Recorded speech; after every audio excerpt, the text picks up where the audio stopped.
안녕하세요. 복습 영상입니다. 지난 시간에 고전소설의 특징과 판소리계 소설의 특징에 대해서 배웠었는데요.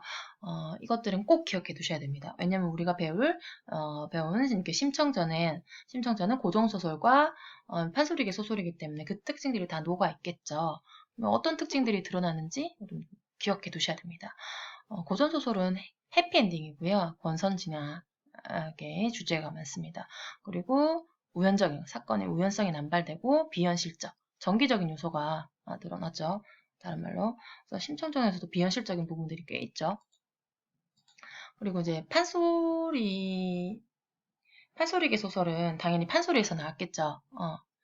판소리는 이중적인 성격을 가지고 있는데, 원래 평민들에 의해서 제작되었다가 양반들도 판소리를 엄청나게 좋아하게 돼요. 그러면서 평민층의 언어, 서민의 언어와 양반의 언어가 공존하게 되고요. 어, 겉으로는 양반이 좋아할 만한 주제의 유교적 이념을 보이기도 하지만 속으로는 평민들이 좋아할 만한 주제인 신분상승의 욕구 이런 것들이 감춰져 있는 그러니까 표면적 주제, 이면적 주제가 함께 있다는 거. 그리고 이제 원래 판소리에서 출발했으니까 판소리가 창과 안일이 나눠져 있죠. 그러니까 창이 어떤 부분은 시와 같이 운율이 느껴지는 운문체로 문체, 그리고 안일이었던 부분은 소설과 같이 길게 묘사하는 산문체로 남았겠죠. 그리고 또 창자가 직접 이제 구현을 하다 보니까 우리가 말할 때 쓰는 어터인 구어체, 그리고 그거 소설로 각성이 있으니까 우리가 글을 쓸 때 어터인 문어체 이렇게 공존합니다. 그리고 편집자도 논평, 장면의 극대 이런 것들이 있었습니다. 그러면 이제 심청전으로 들어갈게요. 아침이 밝아오니 이제 심청이가 마지막으로 밥을 지어 드리려고 하는데 벌써 뱃사람들이 와요. 그러니까 뱃사람들이 이제 떠나야 된다라고 얘기하니까 심청이 이 말 듣고 얼굴빛이 막 없어지고 손발이 맥이 풀립니다. 아버지와 헤어지게 되니까 그때 심청이의 심정을 묘사하고 있는데요. 굉장히 걱정스럽고 아버지가 혼자 남겨둔 걱정스럽고 자기가 모시지 못하는 것에서 안타까워하고 있습니다. 그래서 뱃사람들한테 부탁하죠. 아버지한테 마지막으로 진지 지어드리고 인사 여쭈고 떠나겠다 합니다. 아버지에 대한 마지막 정성이 진지로 드러나고요. 아버지한테 마지막 밥을 지어드리는데 평소보다도 더 이제 반찬들이 좋은 거예요. 그래서 아버지가 오늘 반찬이 유난히 좋구나. 네 집 제사 지내느냐 하고 눈치 없이 얘기합니다. 이게 나중에 진실을 알고 슬퍼하는 장면을 더욱 국대화하기 위한 장치라고 볼 수 있겠죠. 그 다음에 뒷장에 가면 그날 밤에 꿈을 꾸었는데 부자가는 천륜지간이라 꿈에 미리 보여주는 바가 있다 했어. 이거는 신봉사가 하는 얘기가 아니고요. 서술자가 얘기하는데 신봉사의 꿈에 대해서 서술자가 자신의 견해를 밝히는 부분입니다. 서술자가 직접 개입했죠. 그래서 편집자적 논평이라고 하는데 이게 고전소설의 특징입니다. 이거는 진짜 중요합니다. 이 부분 편집자적 논평 이거는 꼭 시험에 건드릴 거예요. 기억해 두시고요. 그 다음에 자 여기 꿈 부분 봅시다. 신봉사가 간밤에 꿈을 꿨는데 이 꿈이 앞으로 심청에게 벌어질 일을 암시합니다. 암시를 다른 말로 복선이라고 하죠. 네가 꿈에 수레를 타고 갔는데 수레는 귀한 사람이 타는 거야. 너한테 무슨 좋은 일 있을란가 보다 했어요. 그러니까 신봉사는 이 꿈을 어떻게 해석하냐? 수레는 귀한 사람이 타는 것이니까 심청이에게 좋은 일이 생길 거다라고 긍정적 의미를 해석해서 굉장히 기뻐하고 있어요. 하지만 심청이 어때? 죽을 꿈인 줄 알고 있어요. 그러니까 심청의 해석은 수레는 나를 저승으로 데려가는 것이다. 그래서 곧 죽게 될 운명이구나라는 거예요. 그래서 굉장히 부정적 의미로 해석해서 슬퍼하고 있어요. 왼쪽에 날개 문제 보면요. 신봉사의 꿈이 의미한 것은 무엇이냐 했는데 그 인당수의 재물을 받쳐지는 걸 기준으로 본다 그러면 수레는 이승과 저승을 이어주는 매개물이 되고 꿈은 결국 심청의 죽음이 되는 거죠. 심청이의 죽음을 암시합니다. 하지만 나중에 다시 살아나가지고 황후가 되게 되죠. 그렇게 봤을 때 이때 수레는 부귀 영화를 상징하고 어, 그러니까 심청이가 황후가 될 것을 상징합니다. 여기는 그런 내용이 없는데 제가 말한 여기 있네요. 황후가 될 것임을 암시한다. 그것도 꼭 기억해 두세요. 요것도 시험 문제 내기 딱 좋죠. 근데 이제 심청이는 아버지를 안심시키기 위해 좋은 꿈이다라고 말로 얘기하고 있어요. 근데 이제 심청이가 되게 침착한 것처럼 보이지만 사실은 자기가 죽을 거 생각하면은 너무 걱정되죠. 절망하고 있어요.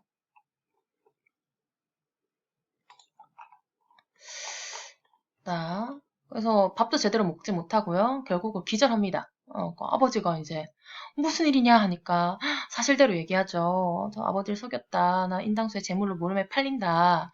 그러니까 당시에 이제 인신공양의 품속이 드러나고요. 그 말 듣고 이제 신봉사가 놀래서 참말이냐 참말이냐 에고 이게 웬 말인고 못 가리라 하고 있죠. 이게 반복을 하고 있어요. 반복을 하면 운율이 현선되죠. 그다음 여기도 보면 네가 살고 내가 눈을 뜨면 그는 마땅히 할 일이나 자식 죽여 눈을 뜬들 그게 참 할 일이냐. 비슷한 문장 구조가 반복되고 있어요. 그걸 백구라고 하죠. 반복이니까 이것도 운율이 형성되는 거죠. 우리 아까 그 판소리계 소설의 특징이 뭐라고 했어요? 운문체가 사용됐잖아요. 운율적 요소가 드러나는 거. 운문체가 여기서 드러나는 거고요.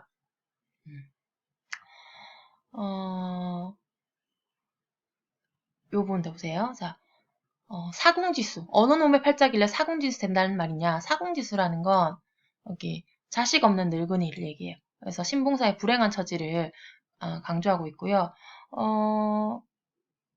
그다음 여기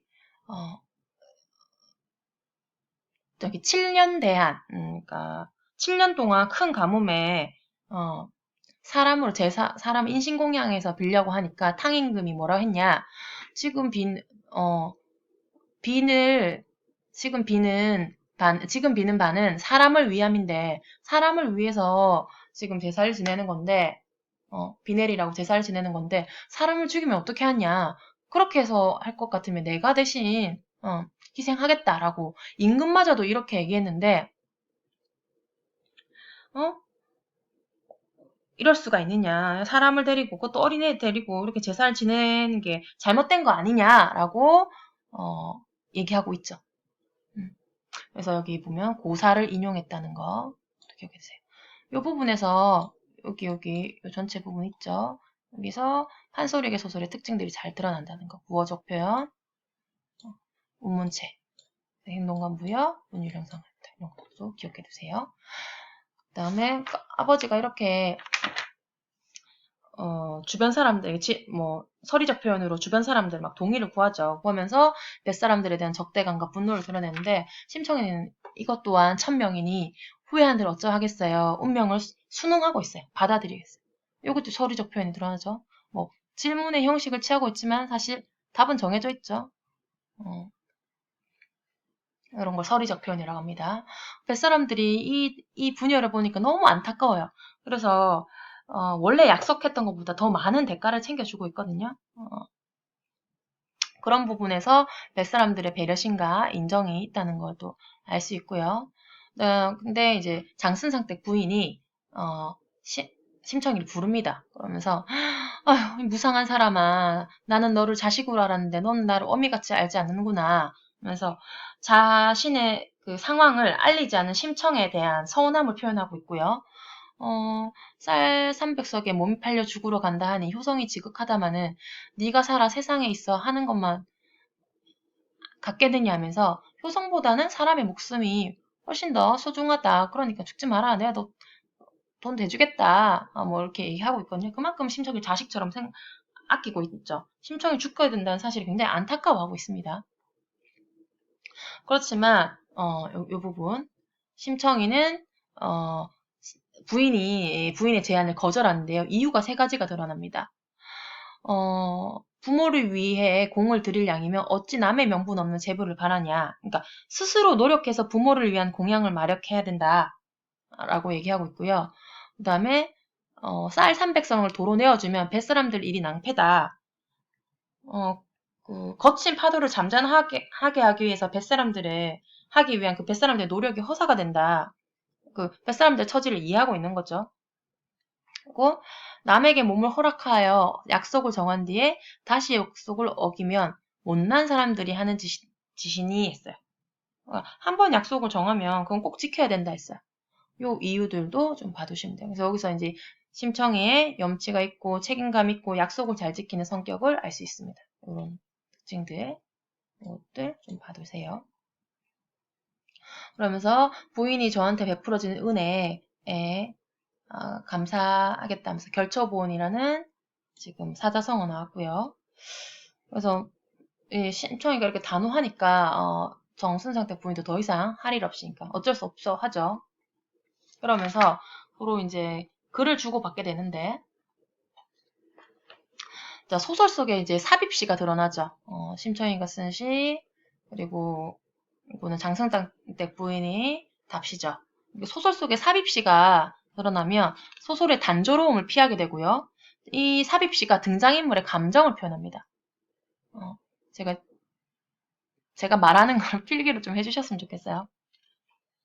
그래서 여기 심청이의 시를 보면 사람이 죽고 사는 게 한 꿈속인데 하나의 꿈이나 마찬가지인데 세상에 가장 애끓는 곳이 있으니 풀 돋는 강남에 사람이 돌아오지 못하느니라. 풀 돋는 강남은 이승으로 보면 돼요. 가장 슬픈 건 뭐다? 이승으로 사람이 돌아오지 못한다. 그러니까 심청이가 죽었다는 걸 얘기하는 거죠. 부인이 이제 심청의 글을 보고 와, 너 글이 대단하다. 넌 정말 선녀 같다. 이렇게 얘기합니다. 그러면서 답시를 쓰는데 남대없는 비바라 어두운 밤이 불어오니 이거 부정적인 시어죠. 그러니까 심청이에게 닥칠 시련, 심청이 재물이 됐니. 즉 다른 말로 심청이의 죽음이 되겠죠. 그리고 아름다운 꽃은 심청이를 의미합니다. 그래서 남대없는 비바라는 시련과 고통 이렇게 보시면 되고요. 요것도 빼먹었는데, 자, 심청이의 글에 나타난 주된 정서는 다시는 재회할 수 없다, 만나지 못한다. 그래서 가장 슬프다, 애끓는다 했죠. 그래서 슬프고 체념적인 정서가 드러난다는 거. 이제 끝나갑니다. 좀 이번에 영상이 그렇죠. 이 작품이 계속 길어서 너무 길어서 그래요. 그래서 이제 심청이가 이제 가면서 아버지를 위로하죠. 이때도 운명에 순응하는 인생관이 드러나고요. 아버지와 이별하면서 막 정신없어 합니다. 그러면서 막, 너희들은, 팔자 좋아, 양친 모시고 잘 있거라, 나는 간다, 이렇게 얘기하는데, 그 모습을 보고 다른 사람들이 막 다 울고불고 합니다. 심청이가 떠나가 안타깝게 여기죠. 근데, 그런, 것을, 지금 여기 보면, 마치 이런 상황을 자연물도 아는 것처럼 하나님이 아시던지 밝은 해는 어디 가고 어두침침한 구름이 자욱가서 청산이 찡그리고 강물이 소리내어 흐느끼고 꽃도 시들어 제 빛을 잃고 버들까지도 휘어늘고 복사꽃도 슬픈 듯이 피어있다. 뭐뭐 듯하고 지규도 쓰였고요. 마치 사람의 표정이 있는 것처럼 요거 같은 의인도 쓰였지. 그러니까 의인, 지규 이런 것들이 쓰였고 여기 보면은 자연물들이 지금 나열되고 있죠. 그래서 열거도 쓰였어요. 여기는 다 심청이의 감정이 이입된 대상인데 심청이의 감정뿐만 아니라 심청이를 바라본 동네 사람들, 신봉사의 슬픈 감정 이런 것들도 이입됐다고 볼 수 있죠. 그 다음에 여기 꾀꼬리, 이 부분은 심청이가 말하는 부분인데요. 그러니까 꾀꼬리도 슬퍼하고 있고 두견이도 슬퍼하고 있구나. 심청이의 감정이 이입된 대상들인데 이런 것들 다. 그래서 그럼 가면서 또 얘기합니다. 앞산에 지는 꽃이 지고 싶어지려면은 꽃이 지는 건 어쩔 수 없죠. 근데 꽃이 지고 싶지 않다고 해도 때가 되면 어쩔 수 없이 지는 것처럼 그건 자연의 이치잖아요. 내가 죽는 것도 운명이다. 그러니까 난 누구를 누구를 탓하거나 누구를 원망하겠냐, 탓하지 않겠다라는 심청의 서지가 드러나요. 운명에 순응하죠. 그래서 마지막에 이제